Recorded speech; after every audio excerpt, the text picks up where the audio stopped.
신약성경 요한복음 13장 12절부터 17절까지 말씀입니다. 저부터 한 절씩 교독하여 읽겠습니다. 12절입니다. 그들의 발을 씻으신 후에 옷을 입으시고 다시 앉아 그들에게 이르시되 내가 너희에게 행한 것을 너희가 아느냐? 너희가 나를 선생이라 또는 주라 하니 너희 말이 옳도다. 내가 주와 또는 선생이 되어 너희 발을 씻었으니 너희도 서로 발을 씻어주는 것이 옳으니라. 내가 너희에게 행한 것 같이 너희도 행하게 하려 하여 오늘 주었도다. 내가 진실로 진실로 너희에게 이르노니 종이 주인보다 크지 못하고 보냄을 받은 자가 보낸 자보다 크지 못하나니. 너희가 이것을 알고 행하면 복이 있으리라. 아멘. 기도하겠습니다. 하나님, 우리에게 귀한 날 허락하시고 주 앞에 나와 예배 드리게 하심을 감사합니다. 쉐마 이스라엘, 여호와 하나님께서 우리 모든 성도에게 주의 말씀을 듣고 이 말씀을 지켜 행하고 가르치라고 말씀하고 있습니다. 특별히 5월 가정의 달, 우리가 우리의 자녀들에게, 우리의 후배들에게, 우리 주변 사람에게 우리의 모습을 통하여서 누군가를 가르치며 선한 영향을 끼칠 수 있는 귀한 저희의 삶이 될 수 있도록 하나님 인도하여 주옵소서. 함께 하시고 붙들어 주시고 믿사하며 우리 구주 예수님의 이름으로 감사하며 기도드립니다. 아멘. 우리나라 전통 결혼 방법 중에 양가 부모님과 어른들을 모셔다 놓고 인사하는 패백이라는 전통이 있습니다.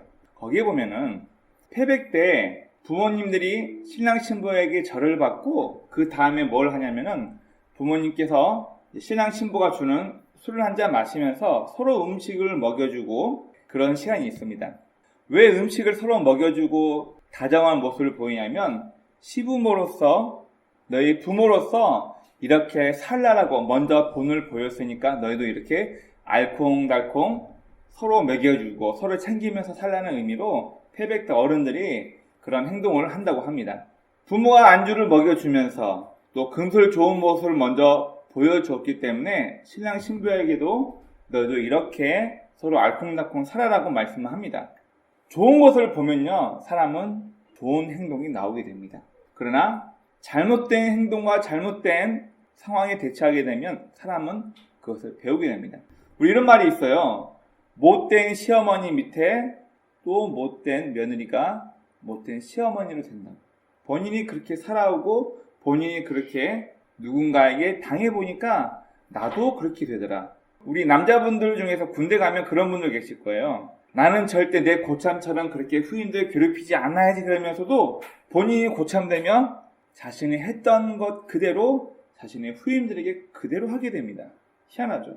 우리는 말과 글 등을 통해서 누군가에게 지식을 전달받을 수도 있고 또 그들에게 영향을 받을 수도 있지만 가장 중요한 건 내가 그렇게 살아오고 삶의 모습으로 보인 것만 학습자에게 그대로 기억이 된다는 것입니다. 오늘 본문은 예수님께서 친히 제 아들의 발을 씻기고 난 다음에 그들을 가르치십니다. 말로만 글로만 가르친 건 제자들에게 남지 않기 때문에 예수님은 행동으로 먼저 제자들을 가르치시고 오늘 이야기를 하십니다. 오늘 본문 말씀 한번 보도록 하겠습니다. 먼저 오늘 우리가 읽었던 12절부터 14절까지 말씀 보면 예수님께서 말씀하십니다. 너희에게 내가 누구인지 기억하라고 말씀하십니다. 내가 너희에게 주가 되고 너희에게 선생이 되었다고 얘기를 하십니다. 여러분, 이 말은 뭐냐면은 세상적 기준에서 높은 위치에 있는 사람이 남을 섬기는 것이 얼마나 어려운가에 대해서 예수님께서 먼저 이야기하십니다.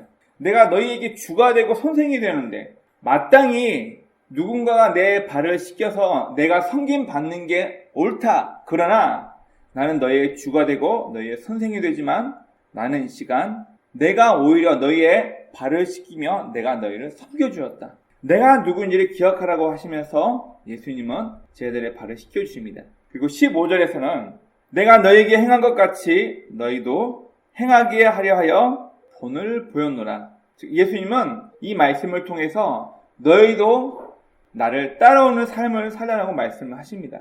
여러분, 교회란 것은 예수님의 가르침을 따르는 무리입니다. 단순히 교회 다니면서 종교활동만 하는 사람들을 우리가 예수님의 제자라고 말하고 있지 않고 우리는 종교인이라고만 말할 뿐입니다.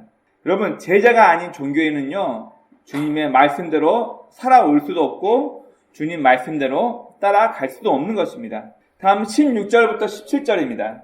16절부터 17절 말씀에서는 예수님께서 말씀하십니다. 너희가 이제 세상을 거스려라.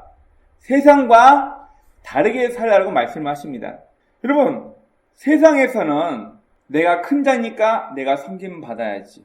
내가 더 많이 투자했으니까 더 많은 이익을 내가 챙겨가야지. 내가 너보다 나이가 많으니까, 내가 너보다 힘이 많고 능력이 많으니까 너가 내 밑에서 나를 우러러 봐야지. 여러분, 이게 세상 방법입니다. 그러나 예수님은 반대로 말씀하십니다. 내가 더 힘 있고 더 권위가 있고 내가 더 너희보다 높은 지위에 있어도 내가 먼저 천하게 너희의 발을 씻기며 본을 보였으니까 너희도 내가 본을 보인 것처럼 서로 발을 씻기면서 서로를 섬기라고 말씀하십니다. 교회는 참 이상한 곳입니다. 여러분, 세상적으로 한번 생각해 볼까요? 세상적으로 내 지위가 높아요. 내 수입이 많아요. 내가 나이가 많아졌어요. 여러분, 그러면 아랫사람들을 호령하면서 이래라 저래라 하면서 흔히 말하는 갑질을 하는 게 세상 문화입니다. 내가 너보다 힘이 좋거든, 내가 너보다 돈이 많거든, 내가 너보다 세상적인 학력과 지위가 많으니까 너는 나한테 무릎 꿇어, 내 말대로 해. 여러분, 세상이 이렇게 갑질하는 문화입니다. 그런데요, 교회는 본인의 힘이 많고 본인의 지위가 올라가면 올라갈수록 더 다른 사람을 섬겨야 합니다. 내가 교회 장로고 권사고 내가 교회에서 헌신하며 봉사하는 게 많으니까 목에 기부한 것처럼 애헴하고 남들이 날 알아주길 원한다? 죄송하지만 예수님의 가르침을 전혀 이해하지 못한 분이십니다. 오히려 교회는 내 직분이 높을수록 신앙생활한 연조가 더 길어지면 길어질수록 더 낮은 사람을 섬기고 교회 초신자들에게 예수 그리스도가 누구인지를 잘 설명하고 그들의 신앙생활 가운데 어려움이 닥치고 위기가 닥칠 때마다 먼저 살아온 삶의 경험을 나누면서 그들을 위로하고 격려하라고 우리에게 직분을 주신 것입니다. 바로 오늘 본문 말씀에서는 예수님께서 제 아들에게 가르칠 방법에 대해서 이야기를 하신 거예요. 예수님께서 제 아들과 3년 6개월 동안 다녔지만 제 아들의 마음은 예수님이 섬기러 오시고 우리를 위해 십자가에 죽으시러 왔구나 이해를 못하는 거예요. 메시아가 오셨는데 그 메시아는 우리를 로마의 압제로부터 독립시키고 우리 유대를 세상에서 가장 강대한 부강한 나라로 만들 왕이자 통치자로 예수님을 믿었기 때문에 내가 예수님 따라다니면 나도 한 자리 없겠지. 예수님이 메시아니까 내가 그분의 제자로 잘 쫓아다니면 그분을 통해서 내가 뭔가 권력도 얻고 뭔가 이득을 보겠지. 예수님의 제자들의 마음에 다 이런 마음밖에 없었어요. 서로 싸우고 부모를 통해서 주님의 나라에 임하실 때 제 아들 하나는 주님의 우편에 하나는 주님의 좌편에 앉게 해주세요. 권력을 달라는 거예요. 치맛바람까지 일면서 어머니가 예수님께 부탁을 합니다. 내 아들을 이러이러한 지위에 올려주세요. 예수님의 십자가 부활이 있기까지 주님을 3년 6개월 동안 따랐던 주의 제자들은 예수님이 왜 이 땅에 오셨는지를 이해를 못한 거예요. 왕으로 오셨으니까, 메시아로 오셨으니까 당연히 우리를 압제하고는 로마를 군사적으로 완전히 물리치고 정치인으로서 왕으로서 이 나라를 통합할 수 있는 최고의 힘 있는 사람으로 올 줄 알았는데 웬걸? 왜 내 발을 씻기시지? 왜 천한 사람들을, 왜 어린 아이들을 돕고 그들과 함께 하시지? 이해를 못한 거예요. 이러한 제자들의 잘못된 생각을 고칠 수 있는 가장 좋은 방법과 교육은 바로 예수님께서 몸소 삶으로 그들에게 보여주는 것이었습니다. 제가 개인적으로 참 좋아하는 아프리카 한 부족의 전설이 있습니다. 그 전설에 대해서 잠깐 소개를 하고자 합니다. 이 부족에 이런 전설이 있습니다. 원래 태양이 한 개잖아요. 그런데 어느 날 태양이 또 하나가 생기면서 2개의 태양이 되면서 모든 농작물은 다 말라버리고 강이나 호수는 다 바닥을 드러내고 가축들이 하나 둘 목이 타 죽어가기 시작합니다. 마을에서 회의를 합니다. 원래 있던 태양 하나만 있으면 되는데 2번째 나타난 태양 때문에 열기가 너무 뜨거워서 우리가 마시는 물도 없어지고 농작물과 가축도 점점 메말라 죽어간다. 우리가 저 태양을 없앨 태양 사냥꾼을 선택해서 그가 태양을 사냥할 수 있도록 모든 물질과 모든 것들을 다 지원하자 얘기를 합니다. 그 말에서 가장 용감하고 가장 덕이 많은 한 사람이 용사가 추천받아서 그가 태양을 없앨 용사가 선택됩니다. 자, 많은 사람을 이야기합니다. 당신에게 필요한 모든 걸 얘기하시라. 그러면 우리가 당신에게 필요한 모든 걸 다 지원해 주겠다. 돈을 달라 할 수도 있고요. 나에게 좋은 집을 달라 할 수도 있고, 나에게 추장의 권위를 달라고 말할 수도 있고, 인간적으로 달라고 할 수 있는 게 많이 있잖아요. 그런데 이 용사는 자신에게 10살 된 어린 남자의 한 명만 달라고 얘기를 합니다. 아니, 태양을 없애러 가는데 거기에 대해서 뭐 강력한 무기라든지 아니면 거기에 대가로 나에게 어떤 보상으로 이걸 달라고 할 수 있는데, 용사는 10살 된 어린 남자아이를 자기와 함께 동행하도록 그것만 부탁합니다. 마을 사람 다 의아하죠. 지금 두 번째 나타난 태양 때문에 우리가 망할 위기에 있는데, 이 용사는 무기를 달라 한 것도 아니고 다른 어떤 사람의 도움을 요청한 것도 아니고 어린 아이 한 명을 자기와 함께 동행시키게 해달라고 부탁을 합니다. 의아하죠. 자, 그리고 나서 이 용사는 10살 된 남자아이를 데리고 여행을 떠납니다. 태양을 잡으러 가는데 거리가 참 멀어요. 가면서 길가에서 노숙을 합니다. 먹을 게 없으니까 용사는 사냥 도구로 사슴이나 토끼나 여양 같은 동물을 잡아서 그걸로 음식을 만들고 아이에게 불 피는 모습을 보여주고, 자, 그렇게 해서 세월이 1년, 2년, 5년, 10년이 넘어가면서 용사는 어느덧 나이 많은 할아버지가 되어 있고, 자기가 출발 때 데려올 때 10살의 소년은 벌써 건장한 청년이 되었습니다.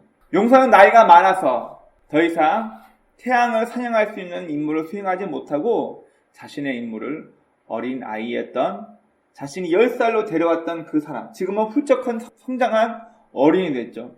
그 아이에게 부탁합니다. 이 용사가 무기를 달라고, 자기와 함께할 수많은 동행을 달라고 한 것이 아니라 지혜로웠던 거죠. 태양을 사냥하러 가기 위해서는 하루 이틀 만에 사냥할 수 있는 것이 아니기 때문에 용사는 어린 아이를 데리고 가면서 우리 정글의 법칙처럼 이 정글에서 살아남으려면 불은 어떻게 피우고 물은 어떻게 얻고 또 동물은 어떻게 잡아서 이거는 독초니까 먹으면 안 되고 이건 먹어도 된다, 이러한 것들을 자신이 데려온 아이에게 자신의 삶으로 같이 동행하면서 모든 걸 다 보여준 거예요. 이 용사가 나이 많은 할아버지가 될 때쯤 10살이었던 아이는 자기를 데리고 다녔던 용사가 그동안 보여줬던 모든 행동과 모든 노하우들을 보게 되어서 자신이 그와 똑같은 건장한 힘있는 용사가 되어서 결국 두 번째 나타난 태양을 없애고 그 마을로 무사히 복귀했다는 아프리카 전설입니다. 여러분, 이 이야기는 뭘 얘기해 줍니까? 이 이야기는 후진을 양성하는 것이 얼마나 중요한가에 대해서 이야기를 하고 있습니다. 우리말도 그런 게 있잖아요. 아이가 배고파할 때 지금 당장 물고기를 잡아다 주면 배불리 먹을 수는 있습니다. 그러나 내가 사라지고 난 이후에 이 아이에게 물고기를 줄 사람이 없으면 이 아이는 또 굶겠죠. 그러나 물고기를 잡는 방법을 가르치면 이 아이는 혼자서도 물고기를 사냥해서 먹을 수가 있겠죠. 우리도 마찬가지인 것 같습니다. 우리가 직접 우리의 자녀들에게, 우리의 후배들에게 내가 발벗고 나서서 도와주고 필요한 것을 해주는 것도 중요하지만 내 후배가, 내 자녀가, 이 사람들이 스스로 무언가를 해 나갈 수 있도록 가르치고 그렇게 지켜 살 수 있도록 인도하는 삶은 너무나도 중요하고 또 중요합니다. 여러분, 지금은 코로나 시대입니다. 교회로 사람들이 모일 수도 없고 이전처럼 교육부서에서 주일학교, 여름 성경학교 같은 것을 하면서 아이들을 신앙적으로 가르칠 수가 없습니다. 그럼 이 코로나 시대에 무엇이 대안인가요? 쉐마 이스라엘. 신명기 말씀에서 하나님께서는 자식과 자녀, 손자들의 교육을 누구에게 부탁했냐면 부모에게 부탁했습니다. 그러면 구약 성경에서 모세가 이스라엘 백성을 데리고 출애굽했을 때 이들에게 학교라는 게 있었나요? 전혀 없었습니다. 학교, 스콜라는 한참 있다 그리스 시대 때 나온 거지 학교라는 것 자체가 없었어요.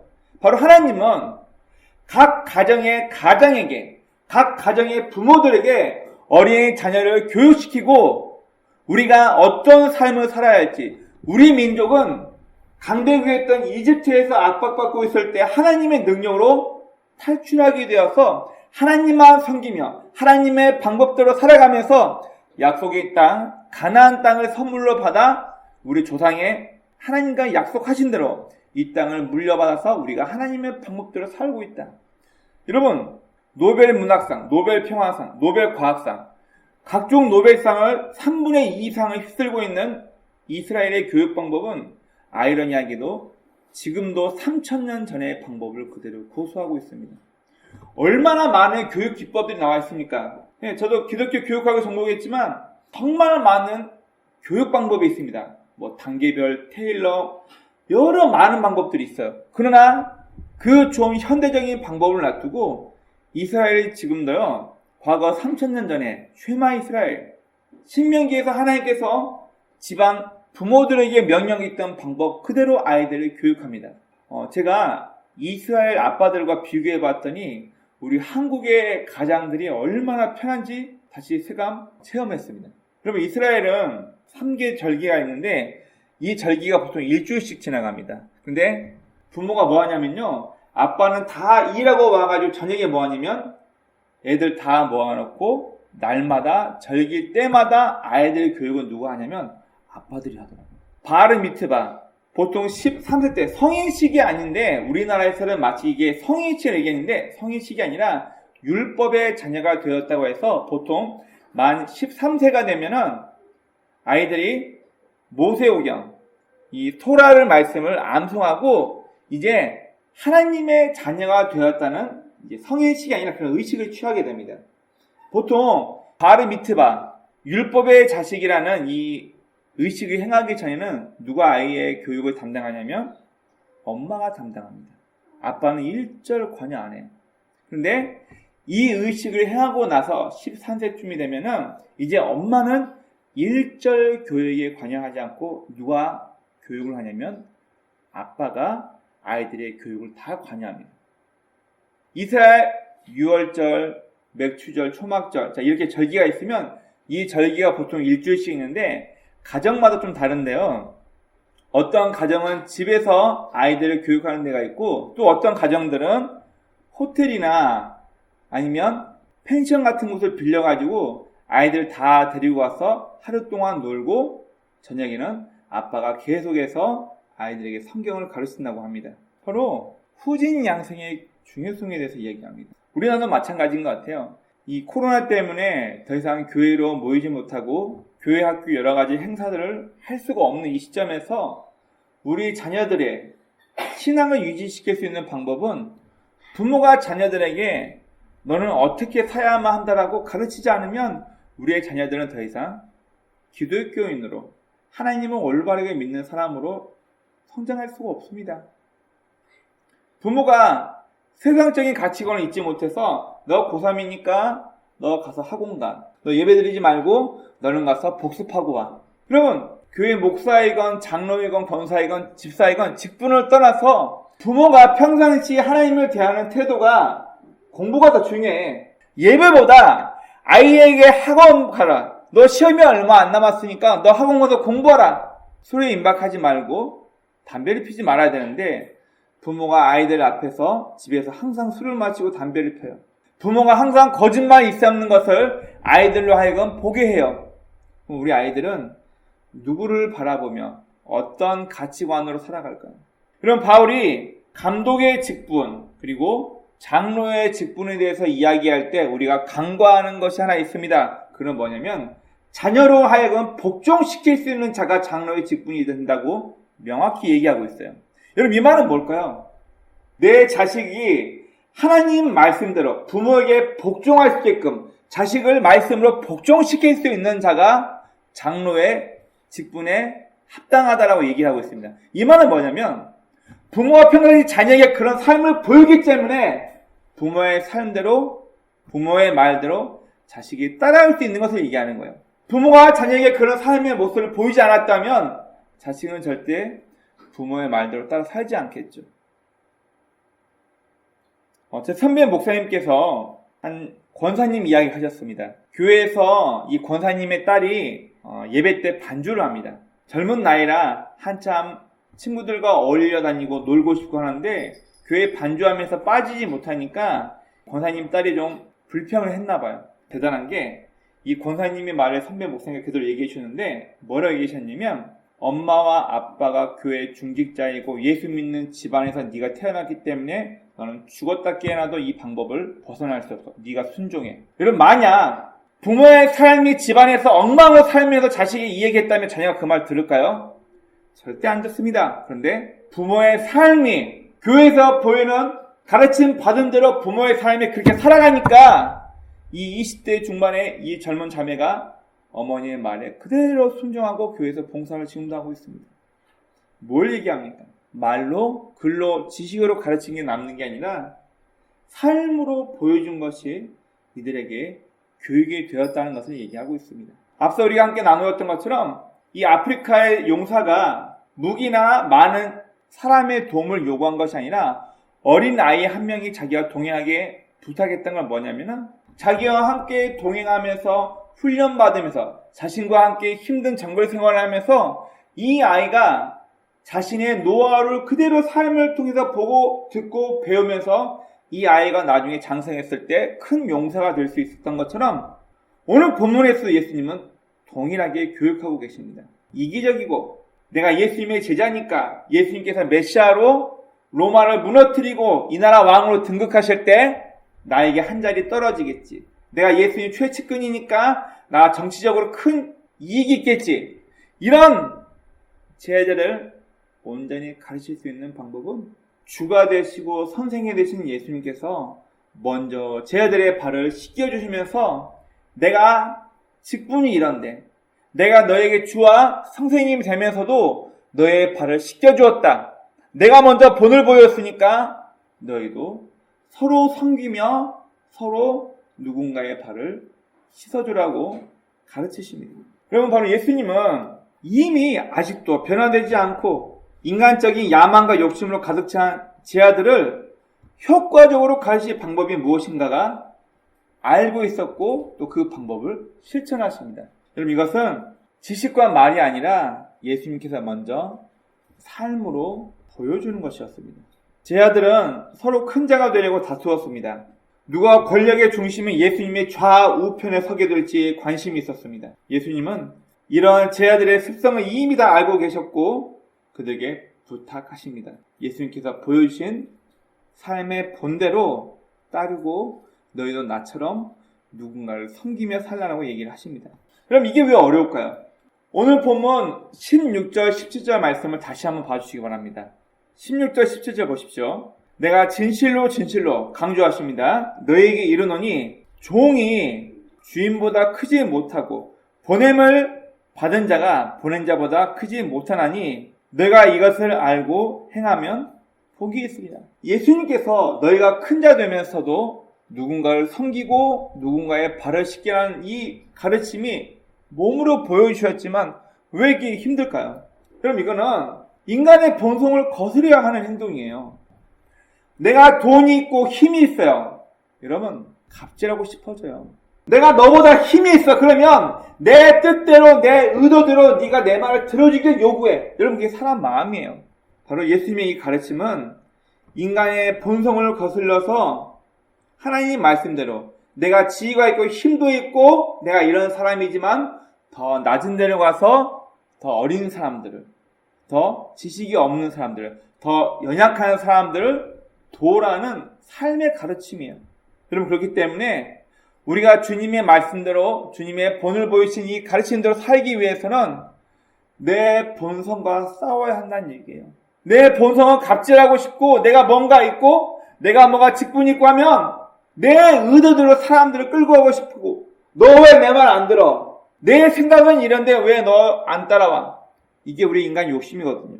인간의 본성이거든요. 이것은 바로 우리의 본성을 거스려야 하는 어려운 것이기 때문에 늘 주님의 가르침이 무엇인지 매 순간 내가 하나님이 알려주신 주님께서 나에게 알려주신 방법대로 살아가야 할지 아니면 편하게 내 욕심대로 남들이 하는 것처럼 살아가야 할지 우리에게 매 순간 결심이 필요한 이유가 바로 이것입니다. 이집트는 후손들에게 아주 크고 멋진 피라미드를 후손들에게 남겨주었습니다. 관광 수입원이죠. 유럽은 멋지고 높고 큰 각종 교회와 멋있는 건축 양식을 남겨주었습니다. 얼마 전에 보니까 항공권이 풀리면은 우리나라 인구의 98%가 유럽 여행에 어마어마하게 돈을 쓸 것이다, 이렇게 조사한 게 나왔어요. 왜 사람들이 유럽을 가려고 하죠? 유럽에 최현대식 건축물이 있어서인가요? 아니에요. 300년 전, 400년 전 그들의 조상들이 지어놓은 멋지고 우아한 건축물이 지금도 있기 때문에 이거 구경하러 사람들이 유럽 가려고 하는 거예요. 그럼 유럽은 고딩양식의 화려한 건축물들을 후손에게 남겼습니다.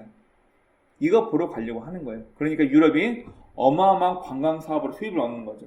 그리고 일본은 후손들에게 우리 집안의 노하우야, 우리 조상들이 알려주었던 비법이야, 장인 정신을 그 후손들에게 전해줘서 보통 일본은 3대, 4대에 걸쳐서 그 기술직을 계속 한다고 얘기를 합니다. 미국은 위기 때마다 국가를 사랑하고 국가를 위한 국가관이 제대로 심겨져 있기 때문에 국민들이 쉽게 뭉칠 수 있고 위기 때마다 강할 수 있다라고 얘기를 합니다. 우리나라는 후손들에게 뭘 남겨줬을까요? 우리나라는요, 옛날부터 당파 싸움에서 올바른 것이 있어도 나와 반대되는 당이 있으면 서로 싸우고 물고 뜯는, 참으로 그래요. 우리나라는 정치와 부와 명예를 자기 자식에게 전해줄 줄 알지 다른 좋은 것들이 우리에게는 많이 부족한 것 같다는 그런 생각이 듭니다. 어느 한 건축자가 그런 얘기를 했습니다. 유럽은 조상이 지어놓은 멋진 건축물들을 버리지 않고 부시지 않고 이걸 그대로 잘 보존해서 어마어마한 관광 수입을 내고 있어요. 근데 한국은 옛날 거 무조건 다 부셔버리고 갈아엎고 거기에 도시를 짓습니다. 더 이상 사람들이 그곳에 관광하러 오질 않습니다. 여러분, 이 땅의 모든 부모, 선배, 그리고 우리나라의 국가는 늘 후손들에게 더 좋은 것을 가르치고 물려주길 원하지만 무엇이 진정한 가치이고 무엇이 진정한 좋은 유산일까요? 제가 제 자녀에게 돈 100만 원을 주면 이 100만 원 가지고 이것도 하고 저것도 사 먹을 수 있고 여러 가지 장난감도 자신이 요구한 거 사면서 살 수 있을 것입니다. 그러나 그것보다 더 중요한 건 100만 원 이상의 가치를 배워서 부모가 주는 게 없어도 스스로 살아갈 수 있게끔 저 아이를 키워놓는 게 부모에게 가장 중요한 의무입니다. 조상은 반드시 후손에게 뭔가를 물려줍니다. 부모는 자식에게 무언가를 물려줍니다. 선배나 직장 동료는 자신의 아래 사람들에게 어떤 일하는 노하우나 방법에 대해서 이야기를 합니다.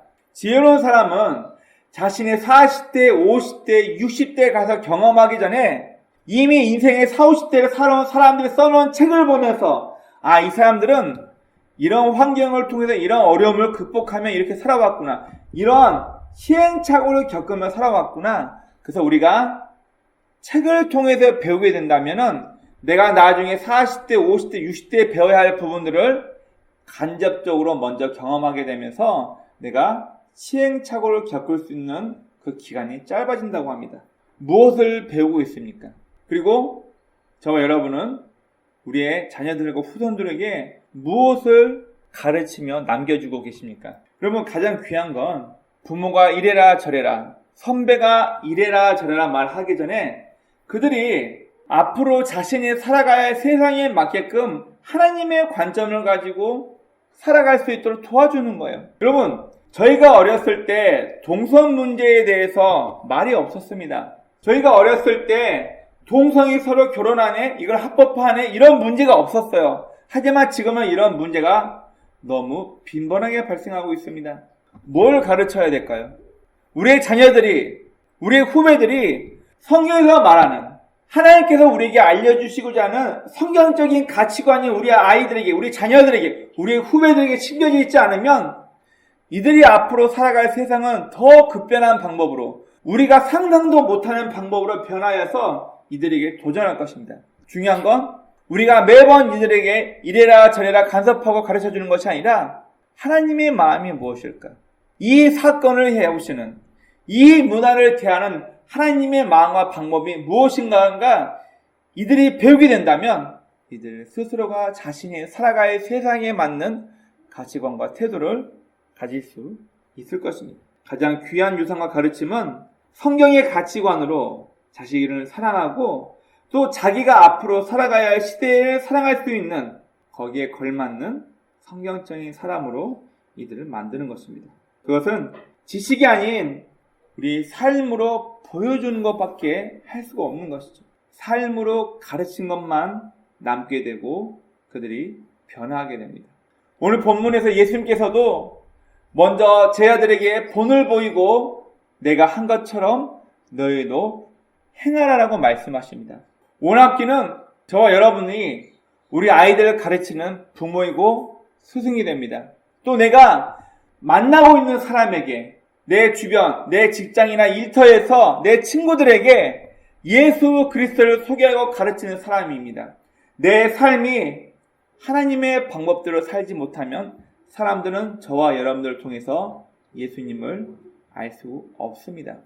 오남기는 저와 여러분의 삶을 통해서 우리의 삶으로 보여주는 모범을 통해서 우리 주변의 사람들에게 선한 영향력을 끼칠 수 있는 그런 저와 여러분의 삶이 되길 주의 이름으로 축원합니다. 삶이 기억되는 가르침은 누군가에게 본을 보이는 것입니다.